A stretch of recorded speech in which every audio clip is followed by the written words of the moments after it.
పరిస్థితి ఏంటో మనం ఊహించలేము. Yeah, okay Keerthan garu, thank you. So Bandaru Rammohan Rao garu, good morning sir. మీ దగ్గరకు వచ్చే ముందు నేను జగన్మోహన్ రెడ్డి గారు ఏం మాట్లాడారో ఒకసారి ఆ బయట చూద్దాం. ప్లీజ్ సార్, ఒకసారి ఆ బయట ప్లే చేయండి. Madhu, where is the money trail? Who's the money trail? Chandrababu Naidu's money? Are you talking about Chandrababu Naidu's money? First of all, you please tell me that. If you have any money, give me please. I do not have money. Currently, I have difficulties in running the party. If you have any money somewhere, please send me.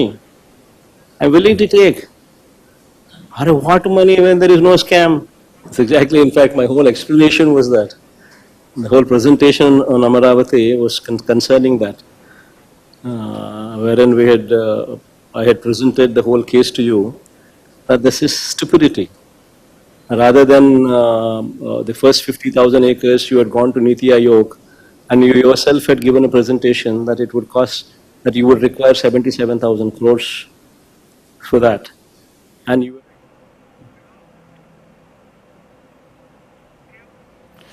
Yes, Rammohan Rao garu చూసాం కదా, మరి జగన్మోహన్ రెడ్డి గారు మాట్లాడారు.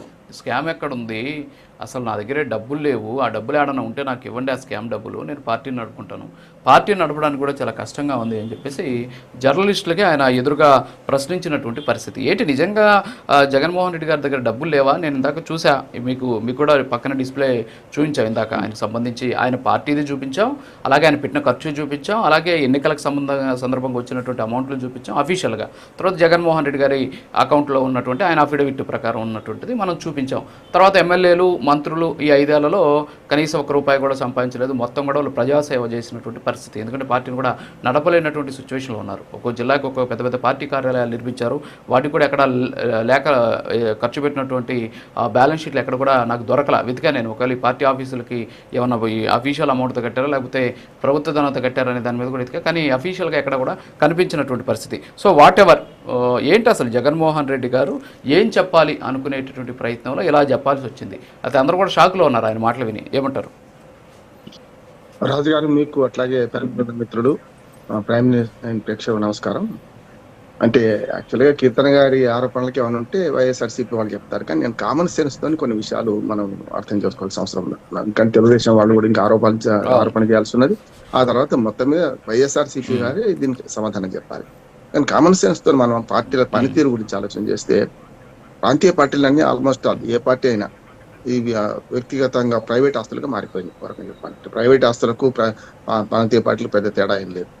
పోనీ మిగతా జాతీయ పార్టీలు బాగున్నాయంటే, జాతీయ పార్టీలలో కాంగ్రెస్ ఇటీవల మనం గమనించాం కదా, మనకు ఎన్నికల కన్నా ముందు కాంగ్రెస్ పార్టీ ఈడీ దాడుల తర్వాత మా కనీసం హెలికాప్టర్లో తిరగడానికి, మా పార్టీ క్యాడర్ పార్టీ కార్యక్రమాలు పర్యవేక్షించడానికి డబ్బులు లేవని కూడా చెప్పింది కదా. అంటే కాంగ్రెస్ పార్టీ స్వయంగా 140 ఏళ్ల కాంగ్రెస్ పార్టీ దేశవ్యాప్తంగా ఉన్న పార్టీ ఆ మాట అంటుంది. అంటే అర్థమైంది ఏంటంటే, మనకు పార్టీ అకౌంట్లో డబ్బులు ఉంటలేవు, వ్యక్తిగతమైన అకౌంట్లో ఎక్కువ డబ్బులు ఉన్నాయి మనకు అర్థమవుతుంది. అంటే ప్రజలు ఇచ్చిన విరాళాలు కానీ ఇవన్నీ కూడా లీగల్ గా వసూలు చేసే టీఎం పార్టీలో కొన్నే పెట్టి, మిగతావన్నీ ఇల్లీగల్ గా పార్టీ నాయకులు ఆస్తులు పెంచుకుంటున్నారని మనకు అర్థమవుతుంది. కాంగ్రెస్ కావచ్చు, వైఎస్ఆర్ కావచ్చు, ఇంకేదైనా పార్టీ కావచ్చు, దానిలో తరతర భేదాలు ఏం లేవు. ఇక్కడ నిన్న ప్రెస్ మీట్ పూర్తిగా నేను చూశాను. ప్రెస్ మీట్ లో 2 విషయాలు ప్రస్తావించారు. ఒకటేమో డబ్బులు లేవు అనేది ఒకటి, అంటే ఈ స్కామ్ చేయలేదు, నాకు డబ్బులు రాలేదు నా వరకు అని. అంటే ఇప్పుడు లిక్కర్ స్టార్ ఎవరు అంటే పరస్పరం ఒకరినొకరు ఆరోపించుకుంటారు. చంద్రబాబు నాయుడు గారు లిక్కర్ స్టార్ అని జగన్మోహన్ రెడ్డి అంటున్నారు, జగన్మోహన్ రెడ్డి ఏమో లిక్కర్ స్టార్ ఆయనే అని చెప్పి చంద్రబాబు నాయుడు గారు, ఈ 2 చూస్తున్నాను.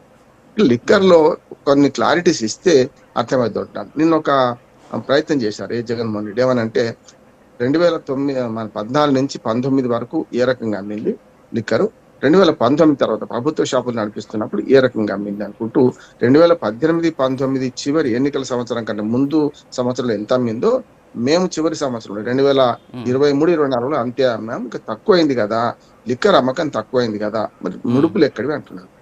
ఈ తక్కువ కావడానికి కారణం సరిగ్గా చెప్తాడని నేను అంటున్నాను, ఏది జగన్మోహన్ రెడ్డి గారు. ఎందుకంటే తక్కువ కావడానికి కారణం 2 ఉంటాయి. ఒకటేమో ఇప్పుడు ఈ ప్రభుత్వం ఆరోపిస్తున్నట్టు ఏది లిక్కర్ లో ఏది డిజిటల్ ట్రాన్సాక్షన్ బదులు అక్రమంగా మనీ ట్రాన్సాక్షన్ జరిగిందని నాకు అర్థమవుతుంది కదా. దీన్ని బట్టి అయితే అంటే వీళ్ళ ఆరోపణకు ఊతమిస్తుంది.